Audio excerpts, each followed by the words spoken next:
د لوبې پر مهال افغانانو او پاکستانیانو جنگ کړی.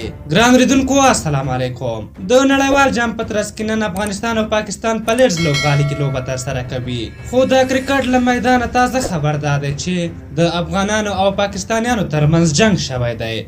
یو بل یې وهلی دي. ویل کېږي چې افغانانو د افغان لوبډلې ترڅنګ د پښتون ژغورنې غورځنګ پلوي هم کوله او ډېرو خلکو د منظور پښتين خولۍ پر سر کړې وه او د پی ټي ایم زنده‌باد نارې هم وهلې. په دغه وخت کې پاکستانیانو افغانانو ته کنځاوې وکړې او د افغانانو د وهلو هڅه یې کړې چې په ځواب کې افغانانو هم پاکستانیانو ته لاس اچولی او له هغوی سره یې ښه ډبولي دي. په ټولنیزو رسنیو کې ځینې ویډیوګانې هم خپرې شوي دي چې پکې ښکاره کېږي چې خلکو یو بل سره لاسونه اچولي او په یوه ویډیو کې خو یو میز هم له خپل ځای ځینې کسان راتلي او بل خوا یې غورځوي. تر څنګ یې بوتلونه او نور شیان هم پکې وار شوي دي. دوی یادونې وړ ده چې نن د پاکستان لپاره لوبه ډېره مهمه ده. همدا لامل ده چې پاکستانیان له لوبې او سیاست هم مخوا تللي او بې شرمۍ ته یې لاس اچولی دی. د پاکستان پخواني تیز توپ اچوونکي شعیب اختر هم په یوه ویډیو کې د افغانستان لوبډلې او افغانانو په اړه داسې په چخلو خوځولې چې چا هم اورېدلي دي نو بد یې ورته ویلي دي. پاکستاني رسنیو هم داسې یو څه خپلو خلکو ته وړاندې کړي چې ګواکې له داسې چا سره لوبه کوي چې دوی ورته لوبه ښودلې ده.